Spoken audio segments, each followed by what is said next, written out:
有另外一個好多車友成日問嘅問題，就係點樣調校呢個前面嘅變速器。Hello， 大家好，歡迎收睇另一集嘅 Man on Wheels。今日咧就會用幾分鐘嚟介紹下點樣調校前面嘅變速器。唔理你係邊一款設計，大部分嘅設計同運作都係一樣嘅。當你上波同落波嗰陣時咧，佢就會拉緊或者放鬆條 wire 嚟控制你嘅變速器嘅位置。留意當你按呢個變速把嗰陣時，條 wire 係有喐動嘅。之後咧就會控制呢個變速器嚟將個單車鏈放去第二個齒輪度。個原理就大致上係咁啦。咁而家睇下呢個調校嘅部位。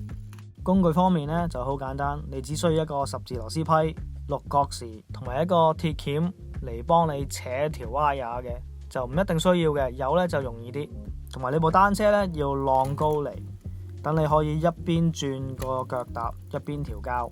咁第一樣嘢要做咧就要檢查下你個變速器個位置咧係唔係啱嘅。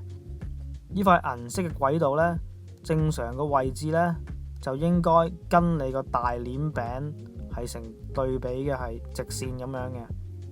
由側邊望落去咧，佢嘅高度同埋呢個最大嘅鏈柄嘅齒輪咧個距離就應該大概有2至到3 mm 嘅。你可以用條2 mm 嘅六角螺絲嚟對位。如果隔得太開咧，就有機會當你由細柄跳去大柄嗰時就會甩鏈造成。個位置唔夠多咧，就有機會磨到個鏈柄。同埋要 check 清楚呢個路軌嘅角度咯，睇下係咪直線嚟嘅咯。如果需要調校咧，你就可以扭鬆呢個六角匙。市面上有好多唔同嘅設計啦，睇下你邊一款啦。通常公路車咧都會跟呢一款係本身已經上咗喺個車架度，然後之後可以扭鬆呢一個六角匙咧嚟移動呢個高度啦，同埋呢個角度嘅同一時間。另外一款咧，通常爬山單車都會常見係一個好似一個 U 型咁樣鐵圈咁樣綁住喺個車架上面嘅。呢一款呢個調校方法咧都係差唔多，但係咧就最好預先 mark 定，攞個膠紙黐喺度 mark 定你之前嗰個位置，然後先調校咯。如果你中意踩單車，特別係公路車，就記得訂閱我哋呢一個頻道，仲有撳埋個鐘仔，就唔會錯過下一條片嘅 upload。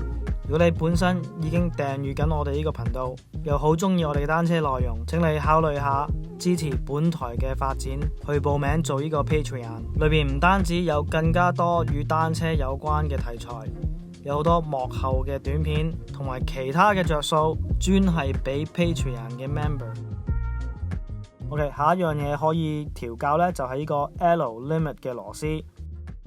個主要目的呢，就係當你個單車鏈咧去到細柄嗰陣時咧，你上呢一個鐵路軌咧就越緊貼條單車鏈就越好啦，內側方向，但係唔好磨到嘅。如果你唔知邊粒螺絲係 L limit 螺絲咧，你就可以求其揾一粒扭下佢，扭左扭右咁樣。L 咧嗰粒咧就會令到個變速器有少少喐動嘅會。OK， 調校方法，而家呢一刻咧我哋就可以 set 呢個前鏈柄咧去到最細嘅。而後面個飛輪咧就校到去最大嘅。頭先講過啦，個目標咧就係將呢個鐵路軌咧令到佢越近呢個單車鏈就越好嘅個內質。嗱，我哋用隻手撳一撳呢個 wire， 睇下佢緊唔緊。如果緊咧，我哋就要放鬆佢少少，將呢一個 barrel adjuster 向呢個順時針方向咁樣扭佢幾個圈。如果你嘅單車係冇呢一個 barrel adjuster 咧，你就可以扭鬆呢個六角匙少少嚟放鬆佢嘅。點解要咁樣做呢？就係我哋唔想嗰條 wire 扯住干擾到我哋呢個 L limit 嘅螺絲嘅定位咯。有啲新款嘅設計呢，佢側邊又有另外一粒螺絲可以俾你收緊或者放鬆條 wire 嘅，唔使一定扭呢粒六角匙嘅。OK， 而家我哋可以扭呢粒 L limit 嘅螺絲，扭佢呢個順時針方向，直至到呢係磨住條單車鏈嘅。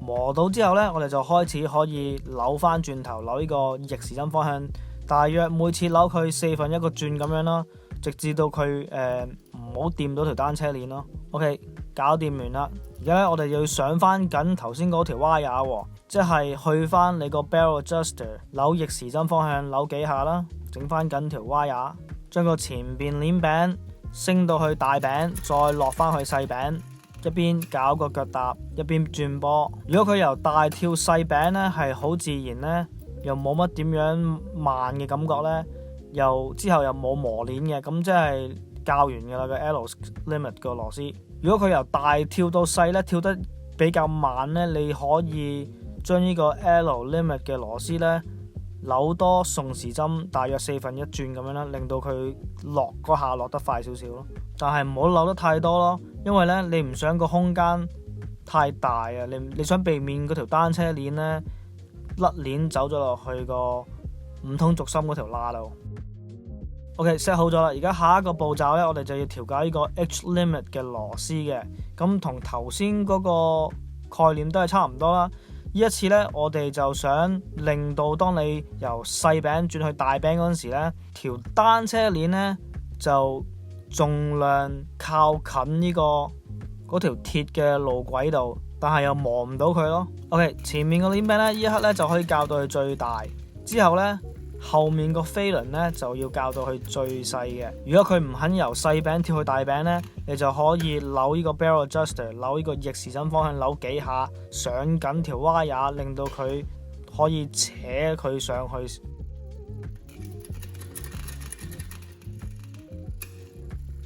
如果你扭個 barrel adjuster 扭到重頭呢都上唔到去呢，咁呢你就要扭翻緊佢，扭到最底，然後之後呢鬆開佢一兩下。之後呢，扭鬆呢個落角匙啦，攞個鐵鉗扯行條 wire， 先就上翻緊佢。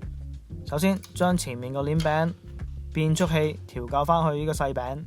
如果問題依然喺度呢，唔肯跳去大柄呢，咁呢，即係代表你個 H limit 螺絲呢太緊啦。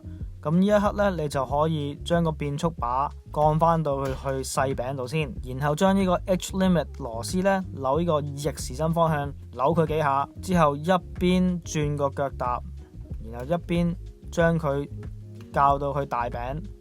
OK， 呢一刻呢，我哋就可以再度扭鬆呢個 H limit 螺絲。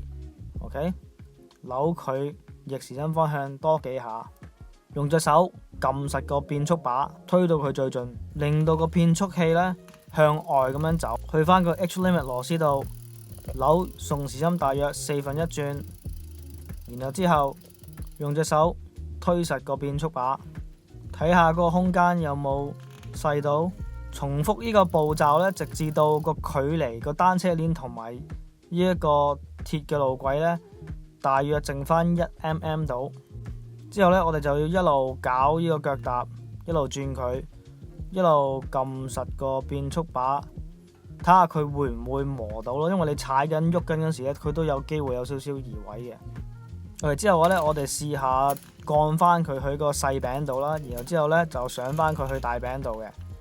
如果呢，佢由細至大咁樣變得太慢呢，我哋呢就可以去翻個 H limit 螺絲嗰度，扭呢個逆時針方向扭翻佢大約4分1個轉九。OK， 搞掂咗啦。OK， 而家最後一個步驟呢，我哋就要 index 呢一個前變速器嘅，令到佢更加準確嘅。你只需要扭呢個 barrel adjuster 嚟調校嘅。頭先講過啦，有啲係唔跟呢一個 barrel adjuster 嘅，所以呢，你只可以用嗰粒六角匙嚟放鬆或者收緊嗰條 wire 啦，或者有啲設計呢，佢就側邊有另外一個螺絲可以俾你做呢個收緊嘅。你前鏈柄呢，你想去到最大啦，而後面個飛輪呢，就校到最細嘅。之後呢，就去翻個變速把嗰度，再次推上去，令到佢繼續上大柄嘅方向。如果個變速器呢唔喐呢，一啲都唔喐呢，咁呢你就可以整鬆條 wire， 去個 barrel adjuster 扭呢個順時針方向扭一個圈啦。重複呢個步驟，直至到你見到有少少喐動啦。然後之後呢，一有喐動呢，我哋就可以去翻個 barrel adjuster 扭呢個逆時針方向扭佢大約4分1個轉咁樣啦。推高個變速把，睇下有冇喐動。如果都有喐動呢，我就繼續咁樣扭佢呢個逆時針方向4分一轉，直至到佢冇晒，完全冇晒喐動，咁咧就 set 好晒噶啦。嗱，有啲設計咧，佢咧就無論你點樣校咧，佢某一個配搭咧就一定會磨鏈嘅。就例如呢個俗稱呢個交叉鏈啊，即係咧大餅配呢個大飛輪，或者呢個細餅配一個最細嘅飛輪，你點樣校都冇用噶啦，一定會有聲，因為佢本身嘅設計係咁，你只可以唔用嗰兩個波段咯。有啲設計咧就可以俾你個前鏈餅可以跳半個波嘅，個設計本身係咁樣跟埋嚟嘅，唔可以話加額外之後加上去或者拎走嘅。set 好完咧，出去第一次踩之後咧，你分分鐘都需要再次調校少少，因為當你有負荷，個車架會屈曲啊，或者有時爬啲好斜嘅山啊，會有少少走位啊，會有機會磨到少少嘅，就可以用頭先嘅方法嚟 fine tune 佢咯，就係咁簡單。如果你想知道點樣調校呢個後面嘅變速器呢，就可以睇埋我哋下一條片。希望你覺得呢條片有幫助啦，記得俾個 like、訂閱同埋分享。多謝收睇，下次見。